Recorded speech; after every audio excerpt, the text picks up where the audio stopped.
Today we'll be replacing brake pads and rotors on a 2009 Ford Fusion. Now this car lived in the Northeast where there's a lot of road salts. I already did one side and this is what the rotor looked like. Now the owner neglected to keep up with the wear on his brake pads, so this pad actually wore down the bare metal where it's making metal-to-metal contact with the rotor, and see all these score marks? This rotor is ruined. And look how rusty these pad components are. And look at all the rust buildup in here. I had a very difficult time taking the rotor off the hub. I had to literally keep banging away until it vibrated off.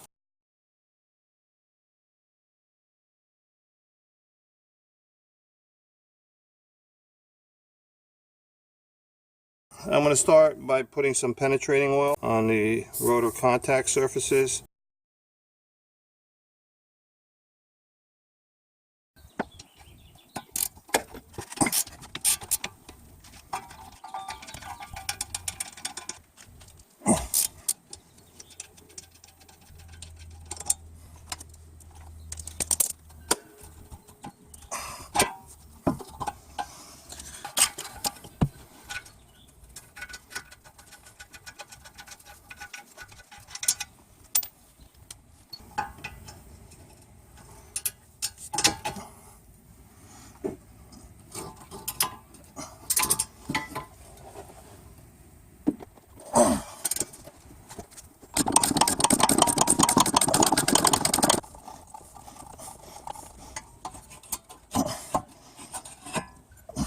Okay, we have these retention screws that keep the rotor on the wheel hub. This requires a T40 Torx.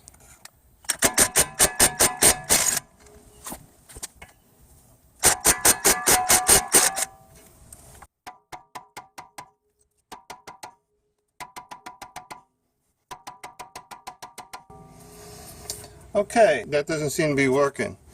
Now they put in a little bolt hole. If you screw the bolt in, they'll put releasing tension on the rotor against the hub, and maybe that'll take it off. You just screw this in here, and you won't get it loose. The thread's inside stripped. The rust buildup is just too strong.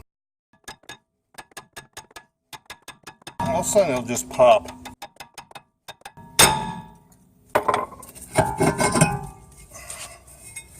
See all that corrosion?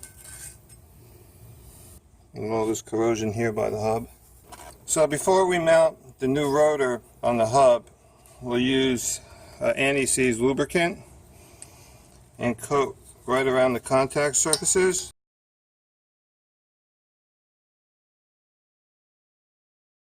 Now some manufacturers put a water-based protective coating on the rotor. They recommend cleaning it with soapy water.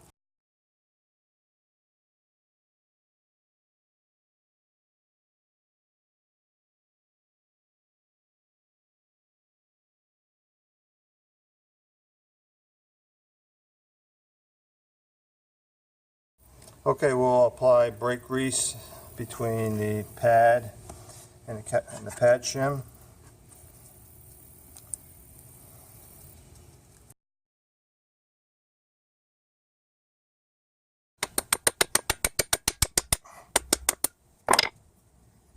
Man, these are like jammed in there.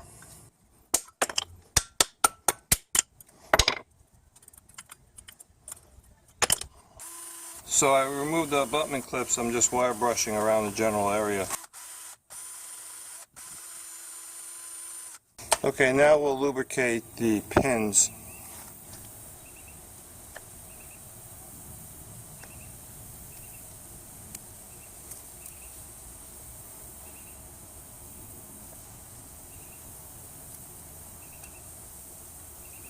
This is a screw-type caliper piston, so I'm using this tool with this adapter. I'll position it in two of these points here. It's a 4-point piston.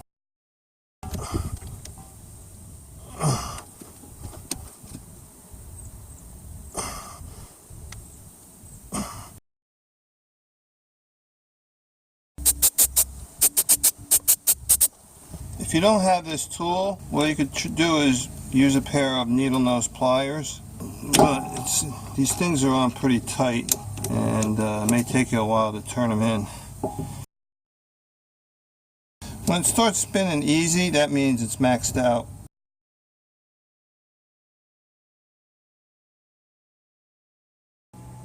So if you're replacing the brake pads and the kit didn't come with new abutment clips, you take off the abutment clips, clean them up, and if they have good tensile strength, you don't have to go out and buy abutment clip replacement kit. You could test the tension on these little clips right here. If they don't feel weak, then the abutment clips are still pretty good. Here are the two mounting hole points for the rotor, and you have an indentation hole here and here, and that should line up with the holes. You only need to make this hand tight. Okay, now I'll preload the caliper with the brake pads. I'll angle them in.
Okay, and then mount from the top.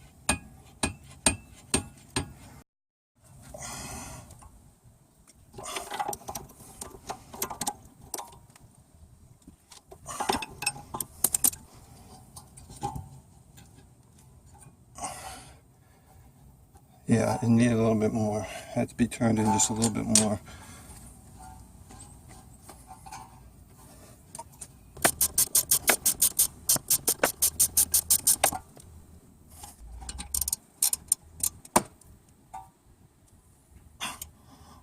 Okay, that's it.